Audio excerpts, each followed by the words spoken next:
mucatti gudede kerro mucatti tabate kerro mucatti akkas gode wayyo kerro mucatti rabrinyat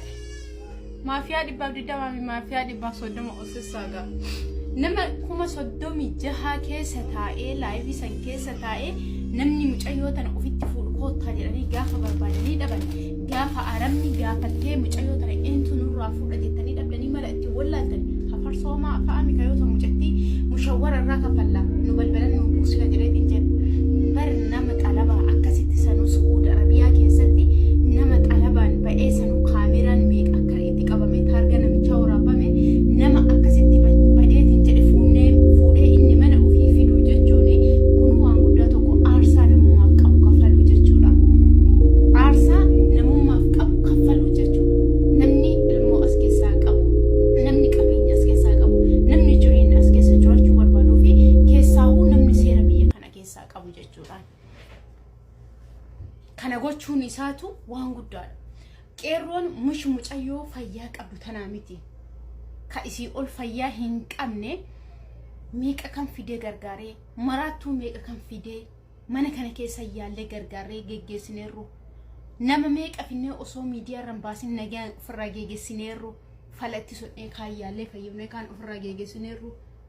wallaahi an ijoollee lama gaafa da'eetiin jedhu daamatti yaalachuu maraattuu sammuu qabne osoo ulfannatumtu osoo na dhooftu nama meeqa akkami osnee mana keessatti gargaaree baasneerraan yoo waan namaan jette itti yaada namaan jette qeerroon mucayyoo daa'imman akkasiitu quyyuu miti osoo monaalizaan feetanii dhuftanii nama achi garagalee nama laaluu miti isin galee nama garagalee laaluu nama achi garagalee nama laaluu miti nama ammootu miidiyaa irrallee ooluu miti nama lafatti jireenya biraa qabu nama lafatti taa'ee dalagatu nama miidiyaati miti qeerroon dur nama miidiyaa ture mubaarikii fi qeerroon dhimma dhuunfaa walirraa qaban dhimma dhuunfaa jarri walirraa qabdu dhimmuma birrii oromoo waliin guuranii birrii balleessan kalaas birrii walii balleessanii birrii ummataa galchee hin galchuu irratti walii bu'anii tinjaan qeerroo mubaarik kalaas dhimma dhuunfaa jedhanii qeerroolee maqaa balleessuun taatu intalti intala wallagga qulqullitti haati shawaa intala ajaa'iba sabboontuudhaan galchuu yoo barbaadan ijoollee wallaggaa jirra jedhamee azala community jiddaa ka qabate akkanatti qabate qabarri godhee akka unqulaalitti deemuuni ijoollee wallaggaa akka maammannoor ka akka anwaar wallagga namoota ijoollee wallaggaa jechuun ijoollee sabboontota faacaa akka ijoollee keenya arsii fi harargee seetanii wallaahi ijoollee sabboonummaa qabduu fi namummaa qabdu mucaan tokko fa waa'ee oromummaa yoo kaaseetiin jedhe nama ila nafa muluun dafee haasa'u ijoollee sabboontoota akka bakkamii asii qabdu hamma Jawaar Muhammad haga Abiy Ahmad haga namoonni sabboontonni oromoon qabna jettu beektuu diratiitu as keessa jira isin galee imbaasii jechuun imbaasii asii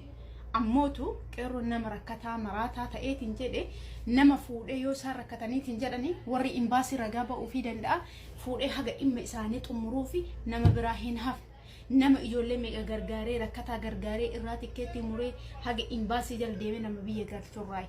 qeerroon jaarsa keetiif jejjenaan hin jenna ana kana nama birrii of kiisha ofiitii baasee mana arabaa keessaa na baasee rakkoo keessaa na baasee bakka kana nageerraay qeerroo jechuun mee wallaahi qeerroo jechuun qeerroodha bakka harargeen jedhu jimman jedhu guraageen jedhu silxee karaa raggatanii meeqaan galeera wallahi amaaraan galeera gana maraattu nu galeera alhamdulillah